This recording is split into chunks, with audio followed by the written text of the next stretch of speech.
Miss Combos with Laura Newseth.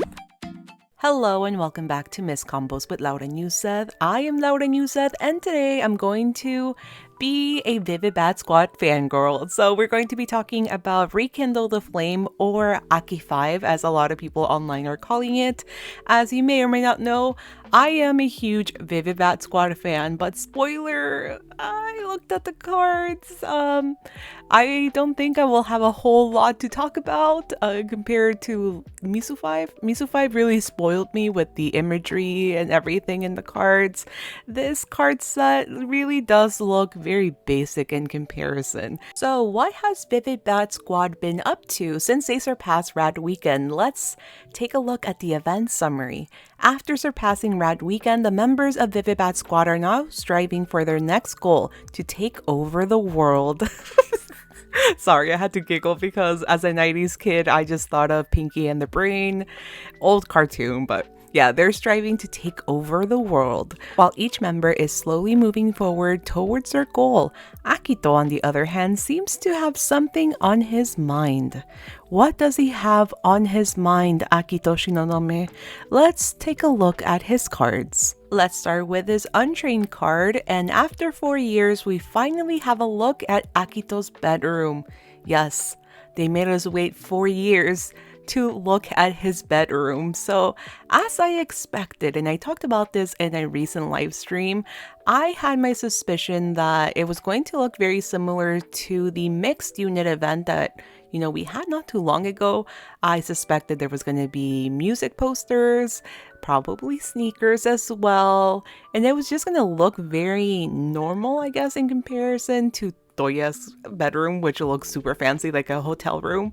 So yeah, I'm happy that Akito is just a regular schmegular teenage boy. He likes his sneakers, he likes his clothing, he likes, of course, music, RAD Weekend, all that stuff. So yeah, he's just lounging around in his room. I felt like a lot of people, at least the discourse that I was seeing online, a lot of people were mentioning that maybe this is also Akito being like in his depressed boy era. I don't know. For me, when I look at his face, this face does not scream sad. It just he just looks exhausted. Like, okay, he just surpassed RAD Weekend, which was, his main goal. Now, what next? Like, this is just exhaustion and kind of thinking like, what could possibly top RAD Weekend, essentially. Also, I'm kind of getting the vibe from this card that Akito was either maybe daydreaming or he took a nap and started dreaming about what's next to come, because this expression, this doesn't look sad. It looks like somebody just literally woke up from a nap and is feeling groggy. I know this expression. This is my expression when I wake up from a nap. So I do kind of feel like he possibly fell asleep while sitting down. So now let's look at his trained artwork, which looks really cool, but I gotta say I am a little underwhelmed. Like, art style, amazing. There's a lot of, they experimented quite a lot with the lighting and the depth of field. The background being so blurry, the lights being so blinding in the background. I do like Akito's, all the hardware, the chains, the choker that he's wearing. Like, he looks really cool, but I just feel like this card in particular and the whole set in general just looks very uninspiring. Like, I can't really analyze this card as much as I have with previous cards. Like, there's really nothing there for me to analyze. It's just literally all for vanity, in my opinion. Now moving on to An's untrained card. I think this looks really, really cool. I am digging this comic style artwork. It just looks really different, and I hope they experiment with this a little bit more. I would love to see like a full-fledged set inspired by comics in the future. That would be very neat.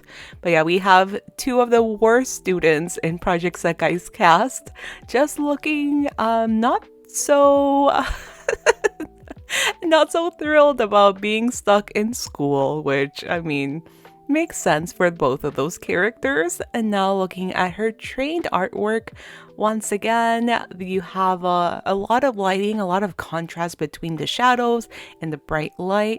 Anne looks really cool. She has a lot of cool jewelry and hardware on, from the little like safety pin, hairpins, and all the cuffs on her ear.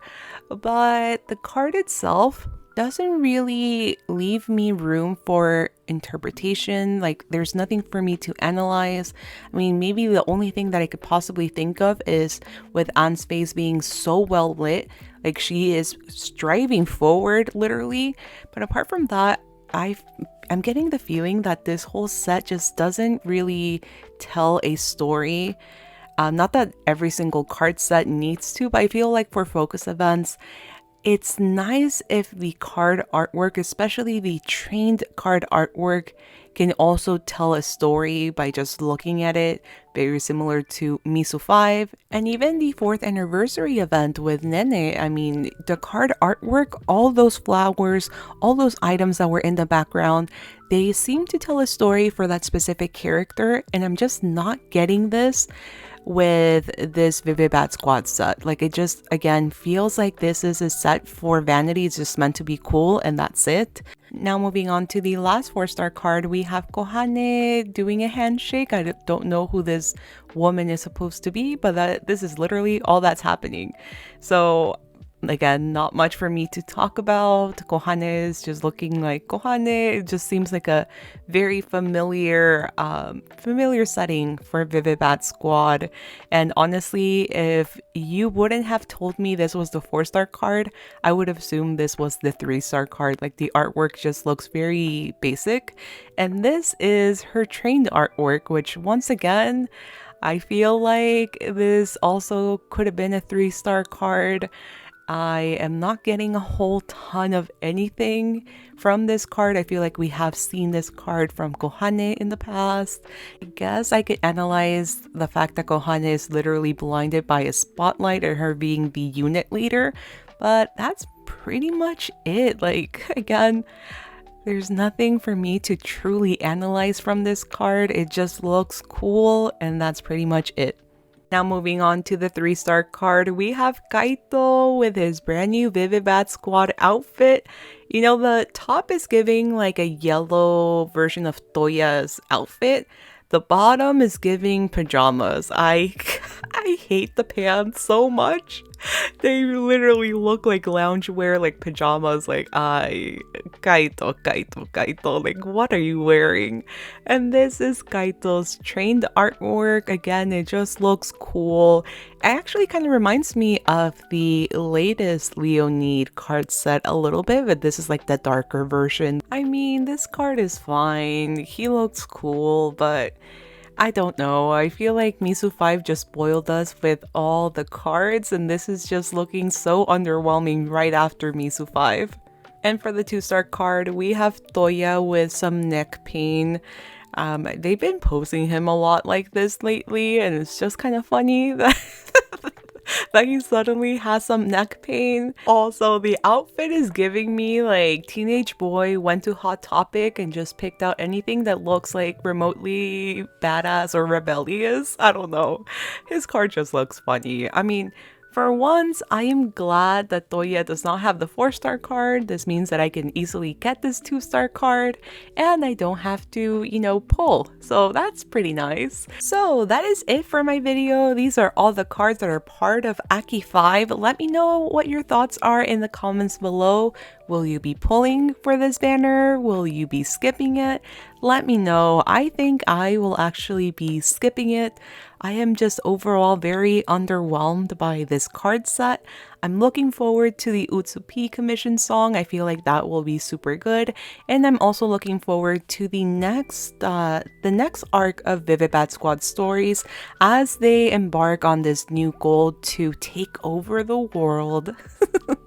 Supposedly they're going to be heading out to New York City, so I feel like that leaves a lot of room to new opportunities, new NPCs, hopefully a more diverse NPC cast. That is like what I'm hoping for. I think the fact that the new story arc, or at least part of the new story arc, will be set in New York City, I feel like that's the perfect setup to introduce some black characters in the mix, especially if they want to talk about rap or hip hop. This is the perfect setup. Like, I really do hope that Sega and Colorful Palette take this opportunity and teach Japan about that side of music without appropriating that music. But we will have to wait and see what they do with this new storyline. So I think I'm going to end the video. If you're brand new to my channel, please make sure to subscribe. I am hard at work with the Misu 5 video. I received a total of 302 responses from my community about Misu 5. So it is going to take me some time to actually go through and edit everything, because I will be reading some of the responses and the others will be shown in a slideshow at the end. So just be patient. I hope to have that by the end of the week. There will also be a video on what's coming up to the Japanese server in the month of November. So be on the lookout for all the new videos that will be going up this week. Thank you so much for watching, and I will catch you on the next one. Bye bye!